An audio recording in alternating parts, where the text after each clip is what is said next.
ya no emite más electrones.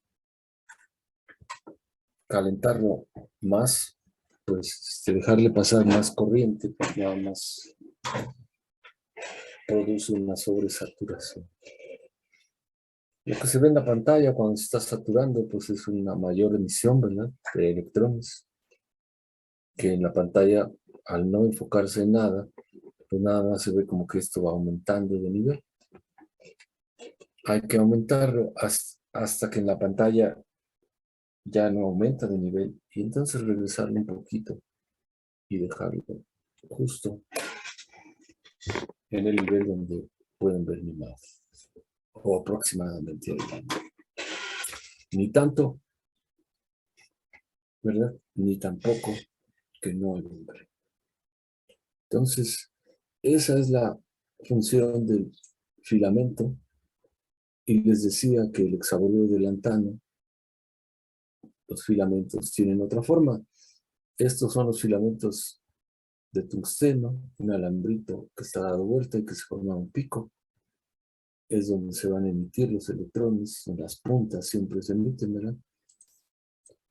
Todos los filamentos de hexaboluro de lantano que tienen una forma como la que ustedes pueden ver aquí, como agujita, en donde el plano 1,00 es precisamente perpendicular a la dirección vertical.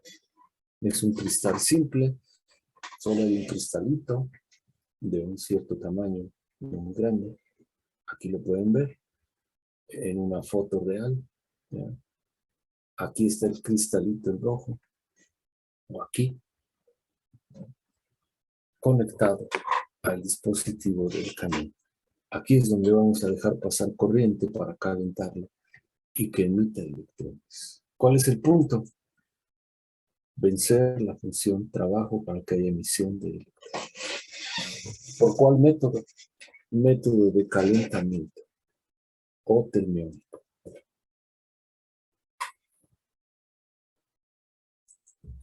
¿Alguna duda hasta aquí?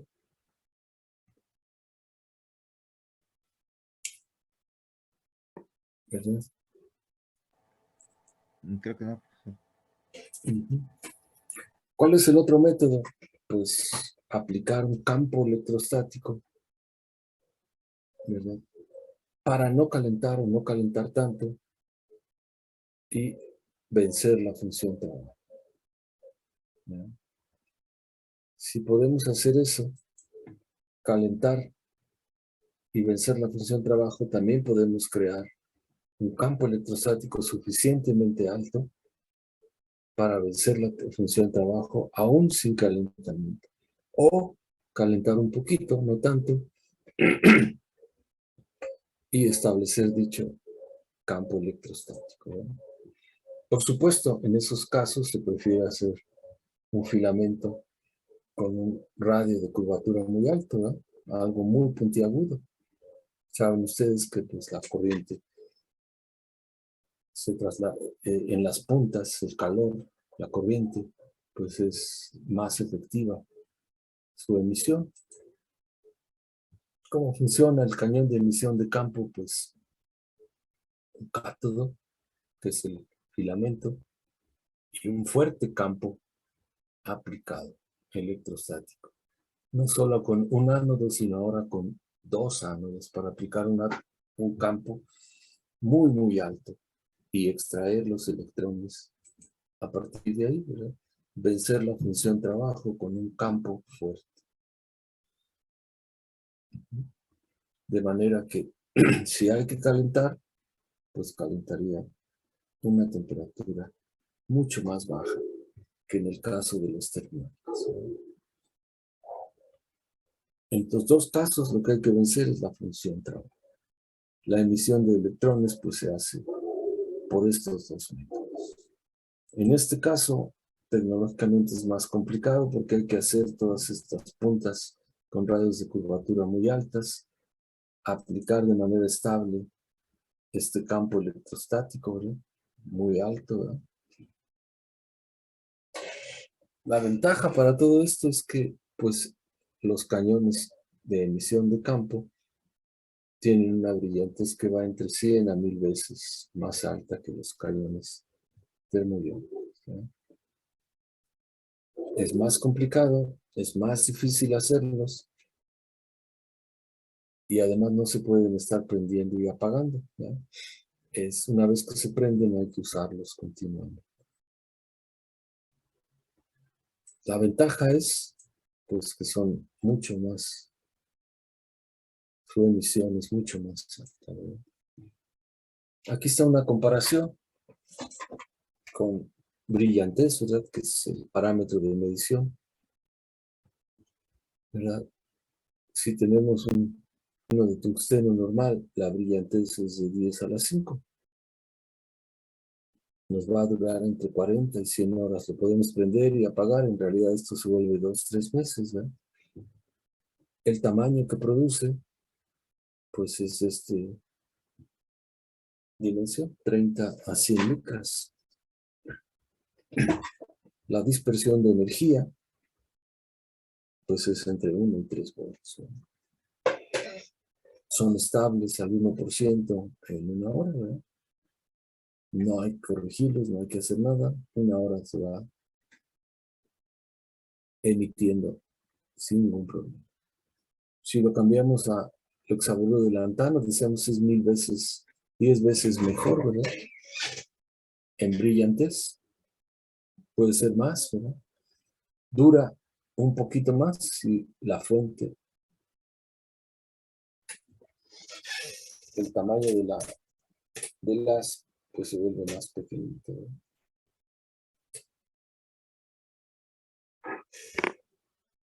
La diferencia en energía en los electrones es más baja que en el caso anterior. Para la emisión de campo, si no se calienta nada, pues es muy alta, ¿verdad? 10 a la 8 en todos los casos. Si se calienta mucho, 10 a la 8. Si se usa un efecto alterno, ¿verdad? Parcialmente calentar y parcialmente conectarlo, pues 3 órdenes de magnitud diferentes, ¿verdad? Puede durar mucho tiempo. El tamaño de la fuente es mucho más pequeño. Si acá lo medimos en micras, acá lo medimos en nanómetros. ¿Qué quiere decir eso? Que vamos a poder ir rastreando la muestra en volúmenes más pequeños en el microscopio, que la resolución va a ser más alta y que vamos a tener imágenes con un poder de resolución mucho más alto, ¿verdad? Mientras más pequeño sea el haz que llega a la muestra, mejor va a ser la resolución que se va a tener. Son relativamente estables, aunque no comparables con estos. Su problema es la estabilidad, ¿ya? Hay que estarlos corrigiendo cada ratito.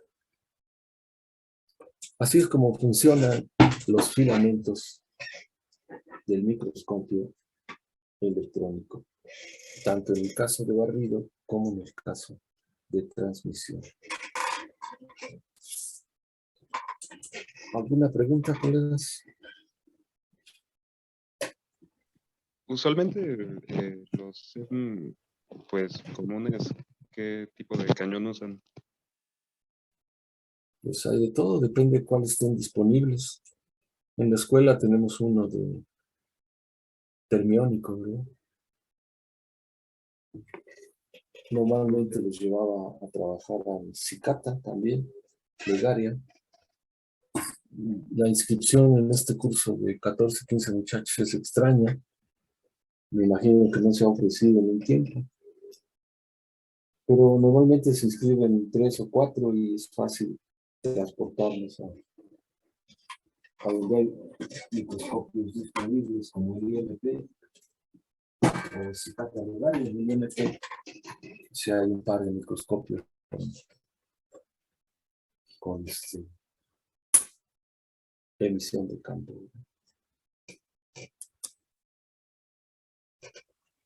Ok, y ahí donde dice el tamaño de la fuente es como el diámetro del haz resultante. El tamaño de la fuente es el haz que llega a la muestra.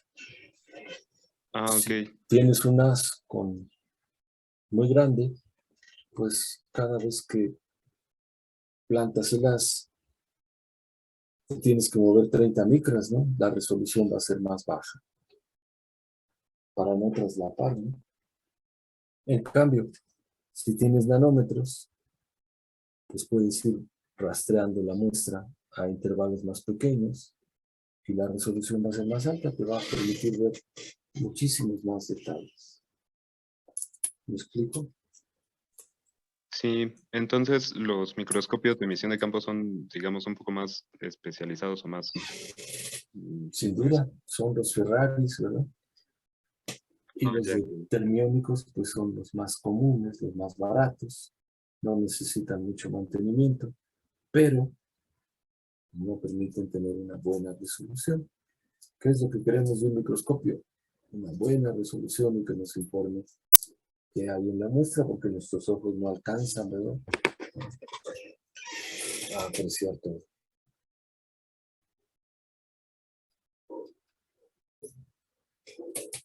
¿Cierto o falso?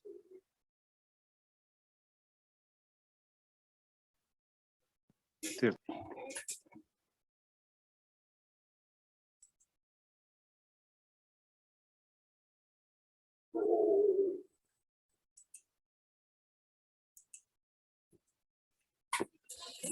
Aquí les estoy compartiendo la presentación que estábamos viendo, ¿no?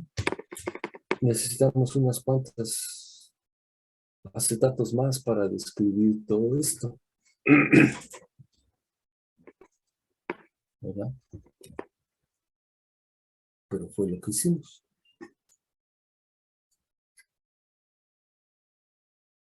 Entonces hay tres fuentes posibles: tuxteno, xaboruro de lantano o emisión de campo, ¿verdad? Tienen diferentes costos, estos son más baratos, estos son más caros, y tiene varios beneficios, ¿verdad? Como los estamos viendo. ¿Qué es lo que seguiría en la descripción del microscopio de barrido o de transmisión? Pues acá está la fuente de electrones, ¿verdad? El cañón, y seguirían las lentes, ¿o no?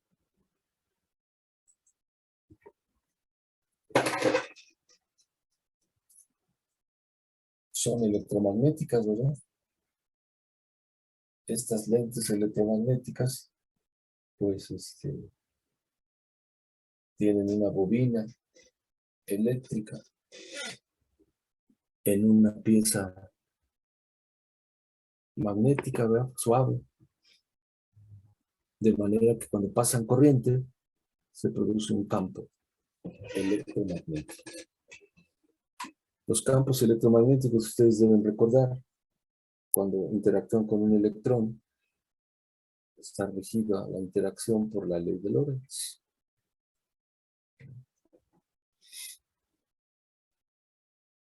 Si simplemente es una bobina, un campo homogéneo, pues se va a formar una espiral.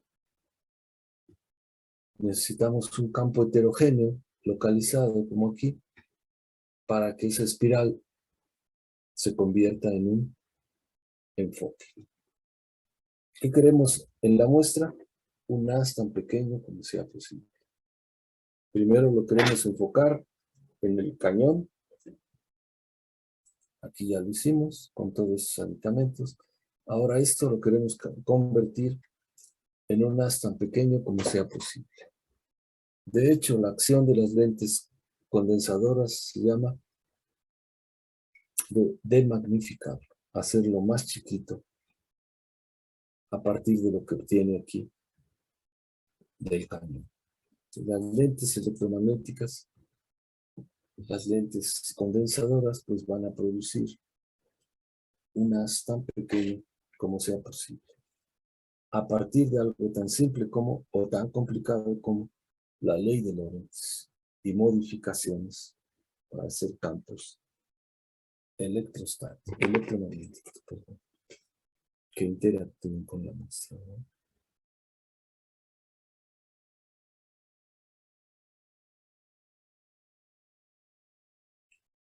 ¿Alguna pregunta?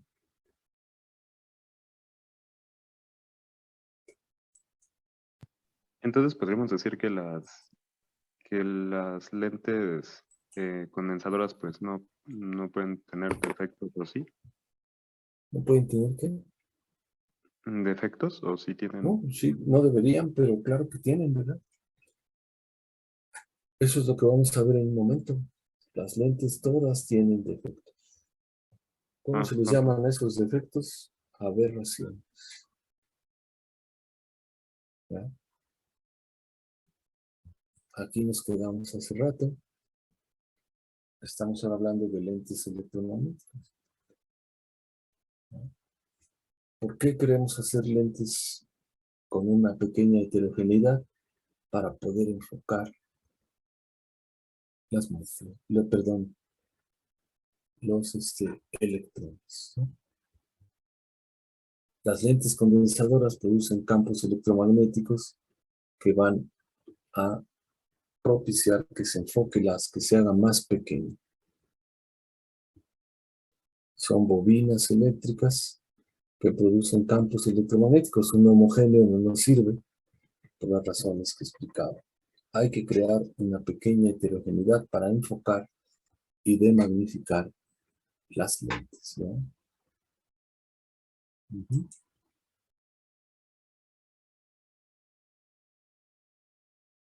Esta fuerza de Lorentz es la que produce el movimiento en espiral, pero en un campo homogéneo. Si hacemos un pequeño campo heterogéneo, se va a enfocar otra vez y va a producir el efecto de magnificación tantas veces como lo sometamos a tantas lentes. De ahí que se usen dos lentes condensadoras y parte la lente objetiva también, ¿no? Entonces, hay un movimiento espiral, ¿ok? Pero con enfoque. Uh-huh. En todos estos casos, siempre hay efectos, ¿verdad? ¿Por qué? Pues primero porque leíamos aquí, la energía del haz no es constante, ¿verdad? Segundo, las lentes tienen sus propios efectos, ¿no? Tenemos que recordar cuáles son los efectos, de los más importantes son estos, ¿verdad? La aberración cromática. ¿Qué quiere decir la aberración cromática? Que si llegan electrones con diferentes energías, van a ser enfocados en distintos puntos.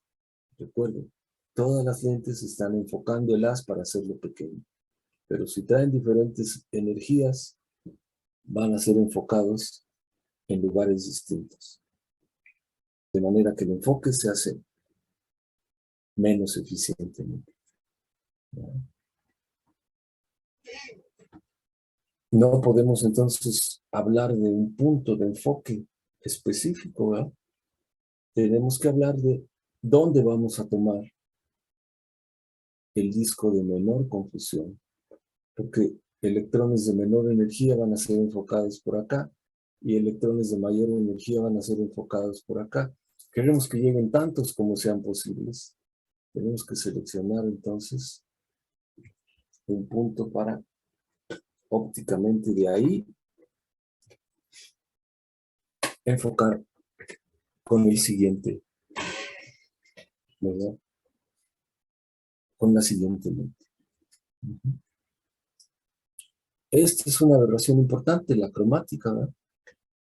Electrones de diferentes energías se enfocan en diferentes puntos, dando lugar a un disco de confusión. ¿Qué es lo que sería ideal? Pues que un punto nos diera un punto y el enfoque sería perfecto. Pero aquí nos da un disco de confusión. Mientras más sea la diferencia entre baja y alta energía, pues mayor va a ser el disco de confusión, ¿no? nos va a quitar resolución. Lunas más grande.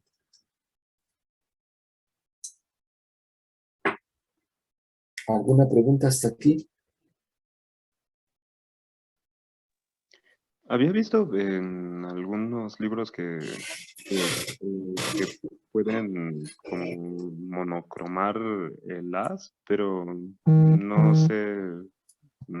sé cómo se hace eso. Lo vemos en un rato, sin problemas. Pero es un aditamento extra, ¿verdad? Ah, pero entonces sí se puede usar antes de llegar el haz a esta lente. Ajá, si tienes $1,000,000, Ah, órale.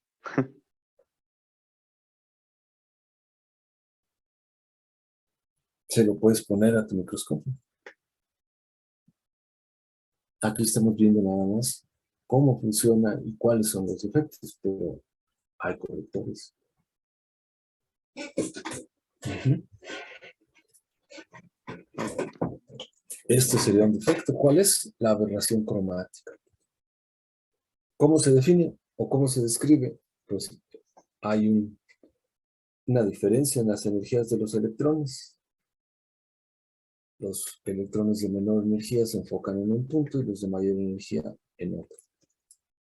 Lo que debería ser un punto donde enfocan todos se vuelve un disco de confusión mínima. Hay otro defecto importante, la aberración cromática. Perdón, esférica. ¿Qué quiere decir esta aberración esférica? Pues quiere decir que los electrones que pasan lejos del eje óptico se enfocan en un punto. Y los que pasan cerca del eje óptico se enfocan lejos, en otro punto. En principio es lo mismo que acá, ¿verdad? Pero por razones diferentes. Las propiedades de la lente lejos del eje óptico y cerca del eje óptico.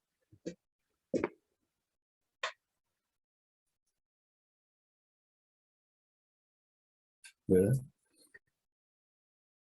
Entonces, aquí se vuelve a crear un disco de confusión.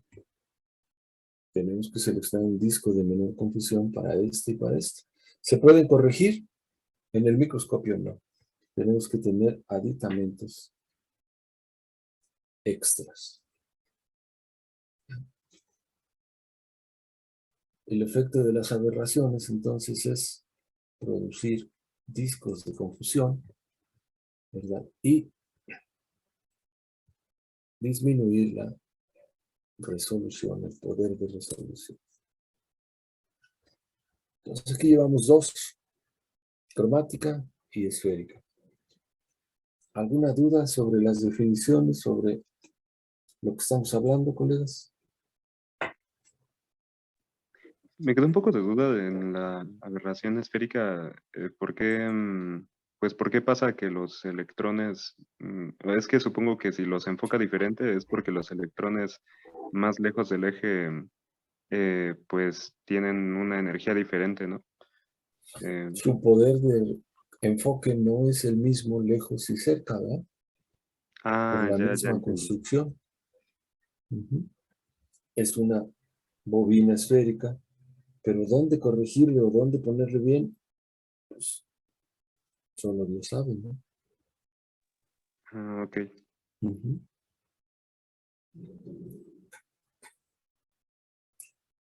Son dos aberraciones difíciles de corregir. Hay que comprar aditamentos especiales para hacerlo. Estamos viendo cómo se forma el haz y cómo vamos bajando por la columna y los problemas que hay, ¿verdad? Uno que sí se puede corregir es este, ¿verdad? El astigmatismo. ¿Qué quiere decir el astigmatismo? Pues en el astigmatismo en óptica, yo espero que hayan visto que hay un eje sagital y un eje meridional en las lentes. Aquí no se dan esos nombres, pero son los mismos, ¿verdad? Aquí está el eje sagital, ¿verdad? En este plano que estamos marcando con mi mouse aquí. y se enfoca en un punto. Y el eje meridional sería este otro, a 90 grados, y se enfoca en otro punto. ¿Sí? Afortunadamente, este depende de cómo están enfocando sobre planos perpendiculares, ¿verdad?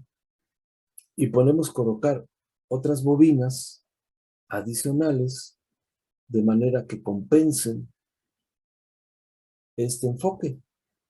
Las bobinas son caras también, pero no tan caras como los otros, ¿verdad? Y si controlamos la corriente bajo diferentes condiciones, movemos el eje sagital y el horizontal, la corriente y el enfoque, con bobinas adyacentes, no las bobinas de la lente, sino adyacentes.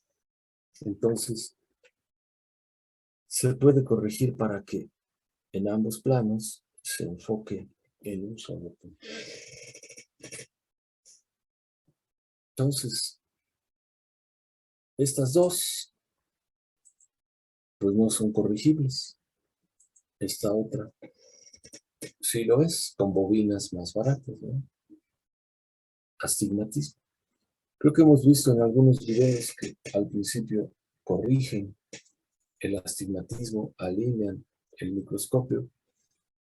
No sé si lo recuerden, pero podríamos tratar de ver esos videos nuevamente. ¿Preguntas hasta aquí?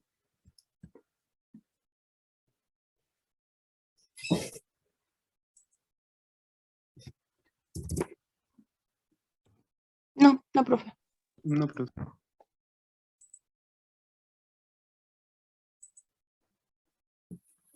Muy bien. Todo funciona en vacío, ¿verdad? Hay que tener cuidado que el vacío sea bueno, con filamentos de emisión de campo. Como decíamos, los requisitos del vacío son muy altos.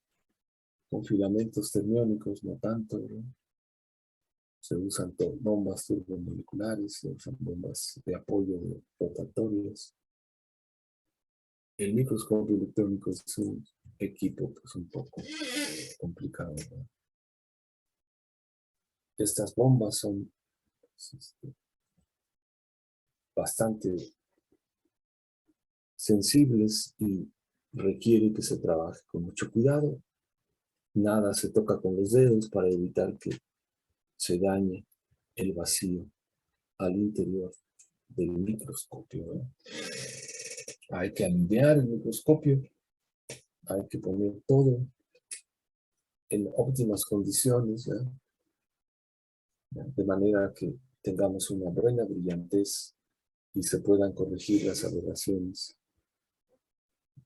que haya necesidad de hacer, ¿no? O las que se pueden corregir, como el astigmatismo. Entonces, esta es una breve descripción de aberraciones, de cómo funciona el filamento, cómo se genera el haz, para que llegue tan pequeño como sea posible a la muestra y se haga el proceso de escaneo sobre la superficie de la misma, ¿verdad? ¿Alguna pregunta, alguna duda?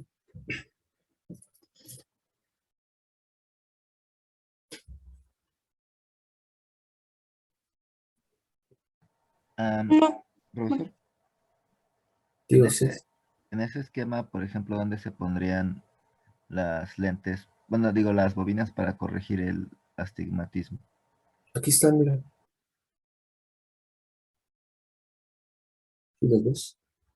Esta es la lente que va moviendo el haz y a un ladito sería el astigmatismo. Ah, ok, ok. Estas son para mover el haz y a un ladito se colocarían las lentes astigmáticas. ¿Y esas también son variables? Puedes cambiar la corriente dependiendo en X o en Y. Por Ah, eso es ok. que normalmente usan dos bobinas, ¿ya? Ujú. hasta que te dé un as perfectamente redondito, ¿verdad? Y hay otras pruebas, es a lo que me quería ir, ¿verdad? Otras pruebas para checar que el astigmatismo está corregido. No sé si se acuerden que en algún video desenfocaban y si la imagen se jalaba en una dirección o en otra, había que corregir el astigmatismo. Ok, la imagen cuando se desenfoca se va a desenfocar, pero tiene que verse parejito, no que se jale en una dirección o se jale en la otra, ¿no?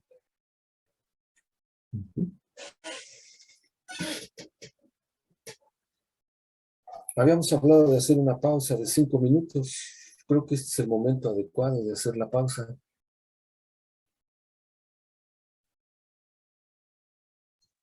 ¿Continuamos o hacemos una pausa? Suena bien hacer la pausa. Sí, la Sí, pausa estoy de está bien. acuerdo. En la pausa. Una pausa. Bueno. Ok. Tenemos 6 minutos en esto. Cuando se acabe, nos volvemos a conectar y continuamos. ¿Ok? Sí, profesor. Ok. De acuerdo.